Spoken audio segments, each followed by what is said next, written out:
Education सदगुरु के daily GK quiz programme में एक बार फिर आप सभी का बहुत बहुत स्वागत है। Daily quiz, mock test, current affairs, question and answer के लिए आप हमारी वेबसाइट www.educationsadguru.com पर भी विजिट कर सकते हैं। तो चलिए दोस्तों, आज के सेशन की शुरुआत पिछली अभ्यास प्रश्न से करेंगे। पिछले अभ्यास प्रश्न में हमने आपसे पूछा था कि हाल ही में अमेरिका ने किस देश पर रूस से S-400 मिसाइल प्रणाली की खरीद के लिए प्रतिबंध लगाए हैं। ऑप्शन ए इराक, बी तुर्की, सी तुर्कमेनिस्तान या फिर डी सऊदी अरब। इस प्रश्न का सही आंसर है ऑप्शन बी यानी तुर्की। हाल ही में यूएसए प्रशासन ने तुर्की पर रूस से S-400 मिसाइल प्रणाली की खरीद के लिए प्रतिबंध लगाए हैं। रूसी हथियारों की खरीद के लिए अमेरिका द्वारा अपने प्रतिबंधियों के विरोध हेतु बनाए गए काटसा कानून की धारा 231 के तहत प्रतिबंधों को लगाया गया है। आपको बता देते हैं कि भारत के लिए भी यह विशेष महत्व रखता है, क्योंकि भारत ने रूस से S-400 खरीदने की प्रक्रिया पहले से ही शुरू कर रखी है। चलिए आज का अपना पहला प्रश्न देख लेते हैं कि हाल ही में इंडिया पोस्ट पेमेंट बैंक द्वारा शुरू किए गए नए डिजिटल भुगतान एप्लीकेशन का नाम क्या है। ऑप्शन ए इंडिया पे, बी डाक पे, सी मनी पे या फिर डी इंडिया पोस्ट पे। इस प्रश्न का सही आंसर है ऑप्शन बी यानी डाक पे। हाल ही में डाक विभाग और इंडिया पोस्ट पेमेंट बैंक ने डाक पे नाम से एक नया डिजिटल भुगतान एप्लीकेशन शुरू किया है। यह देश भर में उनके डाक नेटवर्क के माध्यम से प्रदान की जाने वाली डिजिटल बैंकिंग सेवाओं का एक सूट है। इन सुविधाओं में domestic money transfer, virtual debit card, UPI भुगतान और बिल भुगतान आदि शामिल है। चलिए दूसरा प्रश्न देख लेते हैं कि वित्तीय स्थिरता और विकास परिषद यानी FSDC की बैठक की अध्यक्षता निम्नलिखित में से कौन करता है। ऑप्शन ए प्रधानमंत्री, बी केंद्रीय वित्त सचिव, सी वित्त मंत्री या फिर डी RBI गवर्नर। इस प्रश्न का सही आंसर है ऑप्शन सी यानी वित्त मंत्री। केंद्रीय वित्त मंत्री वित्तीय स्थिरता और विकास परिषद यानी FSDC की बैठक की अध्यक्षता करता है, और यह चर्चा में इसलिए है क्योंकि हाल ही में 23वीं FSDC की बैठक की अध्यक्षता केंद्रीय वित्त मंत्री निर्मला सीतारमण ने वीडियो कॉन्फ्रेंसिंग के माध्यम से की। इस बैठक में आर्थिक सुधार के लिए भारत के प्रयासों और सरकार द्वारा किए गए नीतिगत उपायों पर चर्चा की गई। चलिए अपना तीसरा प्रश्न देख लेते हैं कि निम्नलिखित में से किस देश में प्रतिवर्ष 14 दिसंबर को शहीद बुद्धिजीवी दिवस मनाया जाता है। Option A Bharat, B Nepal, C Sri Lanka या फिर डी बांग्लादेश।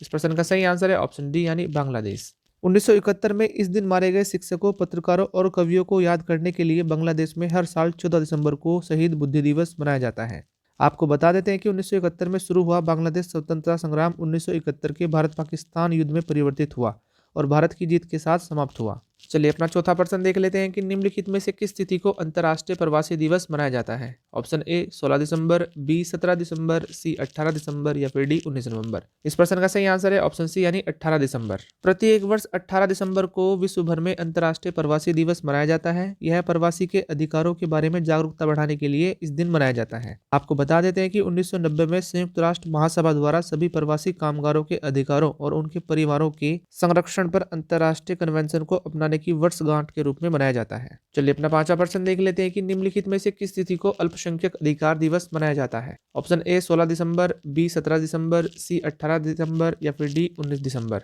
इस प्रश्न का सही आंसर है ऑप्शन सी यानी 18 दिसंबर। भारत में अल्पसंख्यक से संबंधित मुद्दों को उजागर करने के लिए प्रत्येक वर्ष 18 दिसंबर को अल्पसंख्यक अधिकार दिवस मनाया जाता है। आपको बता देते हैं कि यह भारत में राष्ट्रीय अल्पसंख्यक आयोग द्वारा मनाया जाता है और यह दिसंबर 1992 में धार्मिक या भाषाई, राष्ट्रीय या जातीय अल्पसंख्यक से संबंधित व्यक्ति के अधिकारों पर वक्तव्य को अपनाने की वर्षगांठ के रूप में मनाया जाता है। चलिए अपना छठा प्रश्न देख लेते हैं कि हाल ही में किस भारतीय को एशिया पैसिफिक ब्रॉडकास्टिंग यूनियन के उपाध्यक्ष के रूप में चुना गया है। Option A Shashi Shekhar Vempati, B Kuldeep Kumar, C S Shivaramakrishna या फिर डी उदय सिंह चौहान। इस प्रश्न का सही आंसर है ऑप्शन ए यानी शशि शेखर वेम्पति। हाल ही में प्रसार भारती के CEO शशि शेखर वेम्पति को एशिया पैसिफिक ब्रॉडकास्टिंग यूनियन के उपाध्यक्ष के रूप में चुना गया है। वह 3 साल के लिए इस कार्य के लिए चुने गए हैं। आपको बता देते हैं कि प्रसार भारती का गठन नवंबर 1997 में हुआ था और इसका मुख्यालय नई दिल्ली में स्थित है और यह सूचना और प्रसारण मंत्रालय के तहत एक वैधानिक स्वायत्त निकाय है। चलिए अपना अगला प्रश्न भी देख लेते हैं कि हाल ही में जारी ह्यूमन फ्रीडम इंडेक्स 2020 में भारत को कौन सी रैंक प्राप्त हुई है। ऑप्शन ए 110, बी 111, सी 112 या फिर D 113।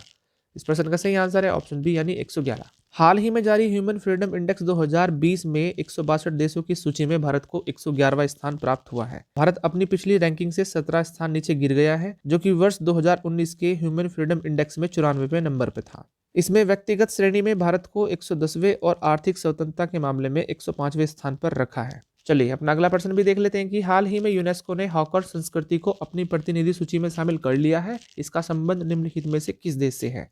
Option A Indonesia, B Malaysia, C Singapore या फिर डी जापान।